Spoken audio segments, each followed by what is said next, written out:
საკანონმდებლო ორგანოში მალე საგამოძიებო კომისია ფუნქციონირებას დაიწყებს. 10 წევრისაგან შემდგარი კომისიის წევრები იქნებიან ისინი, ვინც 2003-2012 წლებში ნაცმოძრაობის რეჟიმის მიერ ჩადენილ დანაშაულებს შეისწავლის. უკვე განსაზღვრულია კვოტებიც. 10 წევრისაგან შემდგარ კომისიაში 5 ადგილი ექნება ფრაქცია ქართულ ოცნებას, 2 ხალხის ძალას, 1 ევროსოციალისტებს დარჩენილი 2 ადგილისათვისების შესაძლებლობა კი გახარიას პარტიას ექნება. კომისიის უფლება მოსილების ვადა 3 თვით განისაზღვრა, თუმცა თუ ამ დროში საქმის მასალების სრულად შესწავლა ვერ მოხერხდება, რეგლამენტის მიხედვით ვადა არაუმეტეს 6 თვემდე გაგრძელდება. ქართული ოცნების წევრების თქმით, კომისიის შექმნის მიზანი იმ ძალადობრივი რეჟიმის კიდევ ერთხელ მხილებაა, რომლის წარმომადგენლებიც ახლა ძალაუფლების დასაბრუნებლად ყველაფერს აკეთებენ.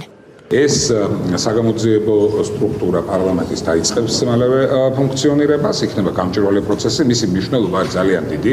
ჩვენ არაერთი ამაზე ვისაუბრია და შეგვიძლია კვლავ ხაზი გაუსვათ იმ განსაკუთრებულ როლს სამართლიანობის დადგენის და აღდგენის, რომელსაც ჩვენი ქვეყნისთვის და ჩვენი ხალხისთვის ბუნებრივია აქვს. მით უმეტეს იმ ფონზე, როდესაც სტრასბურგის ადამიანის უფლებათა ევროპულ სასამართლოს აქვს 100-მდე გადაწყვეტილება მიღებული, სადაც სისტემურ დანაშაულზეა ნაციონალური მოძრაობის მიერ ჩადენილ დანაშაულზეა საუბარი. საქართველოს ისტორიის 2003-2012 წლების მონაკვეთი, საკმაოდ ბევრი ამ მონაკვეთთან დაკავშირებით ძალიან ბევრი კითხვის ნიშანი არსებობს. წინა ხელისუფლების მმართველობით რეჟიმსა და ამ რეჟიმის მაღალი თანამდებობის პირების დანაშაულებთან დაკავშირებით და სწორედ ამიტომ ჩვენ დაპირების წინასაარჩევნო დაპირების შესაბამისად ჩვენ ვქმნით საგამოძიებო კომისიას, რომელიც პირველი პოლიტიკურად შეაფასებს ამ პროცესს, ლოგიკურია და მეორე რა თქმა უნდა ასევე შეისწავლის იმ დანაშაულებს, რომელიც დაკავშირებული იყო მაღალი თანამდებობის პირებთან. ნაციონალურმა მოძრაობამ არ იცვალა რო იტყვიან თავისი ზნე და ისინი ხელისუფლებაში არ ყოფნის პერიოდშიც აგრძელებდნენ ყველანაირად ქვეყნის ასე თქვა რყევას, ნგრევას და მაქსიმალური ზიანის მიყენებას.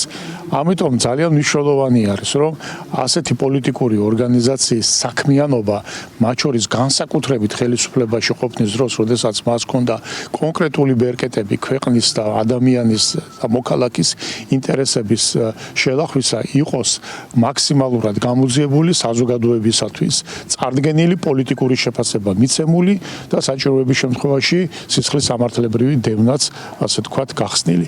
ამიტომ ამ კომისიის მუშაობა უმნიშვნელოვანესია. ქვეყნისა და ხალხის წინაშე ჩადენილ დანაშაულებზე პასუხისმგებლობას არიღებენ ნაცმოძრაობის წევრები. ამბობენ, რომ არ ითანამშრომლებენ იმ საგამოძიებო კომისიასთან, რომელმაც სააკაშვილის 9 წლიანი მმართველობის პერიოდში ჩადენილი სისტემური დანაშაულები უნდა შეისწავლოს. კოლექტიურ ნაცმოძრაობაში ერთგვარ ამნეზიასაც იჩემებენ. თითქოს არ ახსოვთ ის მოვლენები, რომლებიც 2003 წლიდან 2012 წლამდე ხდებოდა. საგამოძიებო კომისიასთან ითანამშრომლებთ თუ არა? და რატომ არ ითანამშრომლებთ მაშინ? ხალბატონზე, რატომ არ ითანამშრომლებთ საგამოძიებო კომისიასთან?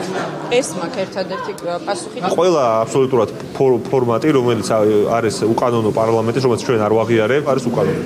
ფაქტი ერთია ის, რაც არ ახსოვს ნაციონალურ მოძრაობას, ახსოვთ მოქალაქეებს, რომლებმაც რეჟიმის სისასტიკე საკუთარ თავზე იწვიეს. კვლელობა, ძალადობა, პირადი ცხოვრების ხელყოფა, პატიმრების წამება, კორუფცია, ომი, რეჟიმის მიერ ჩადენილი სისტემური დანაშაულების სიავრცელია. უკვე ცნობილია, რომ იმ შემთხვევაში თუ გამოიკვეთება კონკრეტული პირების სისხლის სამართლებრივი პასუხისმგებლობა, საკანონმდებლო ორგანოში დაწყებული პროცესები საგამოძიებო ორგანოში გაგრძელდება. კოლექტიური ნაცმოძრაობის გასამართლების პროცესი თავად იქნება მორიგ ჯერზე მტკიცებულებების ერთის მხრივ გამომზეურება, რაც ისედაც არსებობს უკვე და მეორეს მხრივ ბუნებრივად სხვა მტკიცებულებების დამატება კიდევ იმისთვის, რომ ასეთი ორგანიზაცია, როგორც არის კოლექტიური ნაცმოძრაობა, არ უნდა არსებობდეს.